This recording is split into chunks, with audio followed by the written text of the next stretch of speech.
Self-sufficiency, in Thoreau's vocabulary, was more than a matter of living off your own labor. It's more than just being able to create things. Rather, we are able to find happiness within ourselves and how we carry our own being. This is what we explore today as we continue our discussion on Henry David Thoreau and his work Walden here on Circle Theory. What it's gotta be this time. Yeah. Sun starts to set and the moon should rise. It was a description of a state of mind, no less than a state of being. For those who would say we work to live, not to live to work, would ask why living is to be deferred until the labor and its products make it possible. So interestingly here, we're stepping into the idea of why. Why do we need to be able to enjoy and experience our lives off of constantly laboring? Why do we have to wait till 5 p.m. at the end of the day to find some value and enjoyment in our lives? Rather, we need to be able to break from those luxuries, right? He says most of the luxuries and many of the so-called comforts of life are not only indispensable, but positive hindrances on the elevation of mankind. He suggests that these things actually hold us back, that in trying to hold on to them, we lose our ability to enjoy the things around us. Something we've discussed in an earlier video in this series about being a slave to our luxuries. However, it is one designs to construct a dwelling house. It behooves him to exercise a little Yankee shrewdness. Least after all, he finds himself in a workhouse, a labyrinth without a clue, a museum, a prison, or a splendid mausoleum, that we're really just creating a place to die, that we're not creating a place to live. And because of this, in owning this, we do not become any richer, but the poorer for it. And it may be the house that has got us rather than us that got the house. We need to be able to let go of these things, to be able to find a form of existential freedom. This is why I find Thoreau to be such an interesting American philosopher, because he's making a critique specifically on the way that we live and what we ascribe value to. I know 1 or 2 families, at least in this town, for nearly a generation have been wishing to sell their houses in the outskirts and move into the village, but have not been able to accomplish yet. And only death will set them free. We are stuck with these.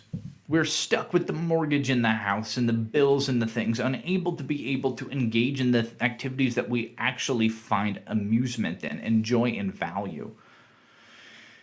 We have become individuals that have lost our ability to go out and just enjoy what life has to offer. Rather, we are owned by other people, individuals, companies, and things that have forced us to be able to not take today for what it is. There is some of the same fitness in a man's building his own house that there is to a bird's building their own nest. This is an interesting way to look at it, right? He compares our nesting to that of a bird, and there are some very interesting parallels to draw there.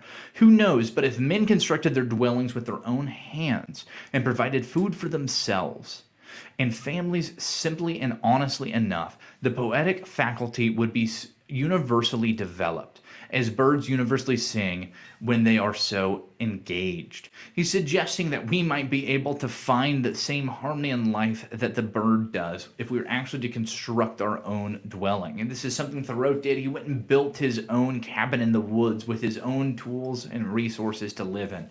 A small, simple dwelling in which he found that he didn't really want to actually be in. It was a place to sleep and a place to cook. Rather, he would go out and enjoy the pond, nature, and the things around them. But alas, we do like cowbirds and cuckoos, which lay their eggs in nests which other birds have built, and cheer no traveler, which their chattering and musical notes shall we forever resign the pleasant of construction to the carpenter. So what he's noting here is that we don't actually build what it is we want. We move into the house somebody else built for them. We move into somebody else's world. We occupy this building. We go into somebody else's community, somebody else's idea that has existed before us. And therefore we lose our ability to create something that has meaning for ourselves. And so what his suggestion here is that we must create our own way of being. Now, not many of us at this point are going to go out and build our own home because it's rather difficult. But his suggestion here has a lot of merit.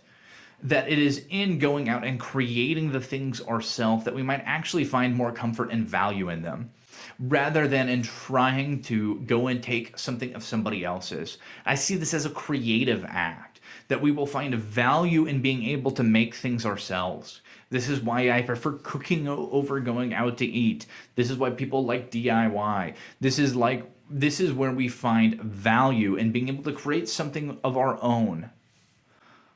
This is the ability to bring something manifest. It's the creative act, as Rollo May would say.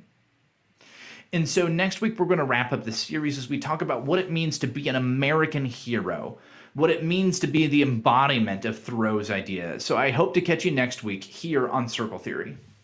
Thanks for watching this week's episode on Henry David Thoreau and his great work, Walden. I hope you enjoyed. If you did, please like, comment, and subscribe. Let us know what you learned today. We'd love to discuss it with you. And like always, see you next week as we continue our series. Catch you next time.